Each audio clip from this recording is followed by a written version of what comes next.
नमस्ते जय जगन्नाथ। तो संध्यान किचन में आपण मानक स्वागत। आज मिनी ब्लॉग रे मुझे आज दिन सारा कौन कौन बन आपको देखिए। तो आज आम सारे मॉनिटरिंग तो आसी तो मुझे सकाल उठा मत पड़ा तो मत रोषे करने पड़ता तो मुझे फटाफट चलीगली। फास्ट चा और बिस्कुट नहीं देती से मना कले खावाई टिफिन सार कहते आने खाई आसचु कहले तो चा बिस्कुट देती। बस बस बोरिंग होते से पढ़ेले मॉनिटरिंग रे आ तो छोट झीटे आसी कुनी झीटे छाणिकी नहीं देती। हाँ सारे आनी मार्केट रू पणस तो माझ बोरिंग हे टी देखी नली खाओ पणस खाओ एंजॉय कर। तो मुझे रोषे कर तो मुझे चलीगली रोषे करने। तो मुझे मटन सारे तो मटन रोषे करी डाली करी दही बैगण करी कोबी चिप्स दही बैगण तो एमती करी खाଇବା।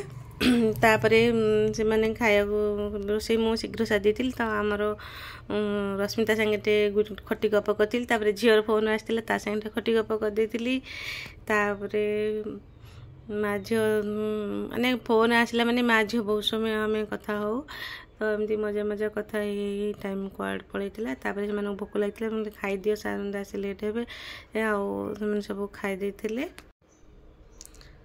भाज्य खाऊले आमको तापर डाकते खावाई तुम आग खाईदि और पुओ नाला पुओ टे बाहर जाता आसु मिसिक खाइबू। एमाने बुलाबुली करी फेरी आसी नदी में केमी आसवाटा वर्णना करते सारू को विदाय देती आसिकली राति।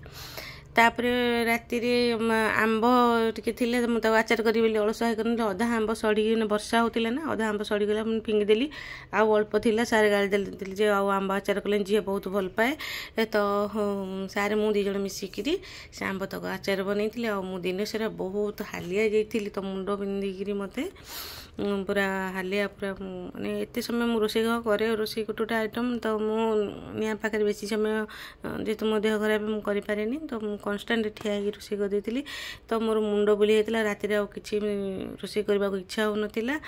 तो राति मटन झोल थिला दिन जो मटन होता सब किसी थिला तो मुझे कुंदूरी टिके भजा करदेली। तो मु आचार बन सारा पर आ कुंदूरी भजा रुटी बनईकरी खाईदे शोपड़। आज मिनी ब्लॉग ये रोची बाय बाय जय जगन्नाथ। पुणी देखा आ गोटे रोषे भिडियो आपण मान सहित मो channel Sandhyarani kitchen channel subscribe करने को भूलिए ना। लाइक शेयर कमेंट करूँ शेयर करूँ सब्सक्राइब करूँ। जय जगन्नाथ जय जगन्नाथ जय जगन्नाथ।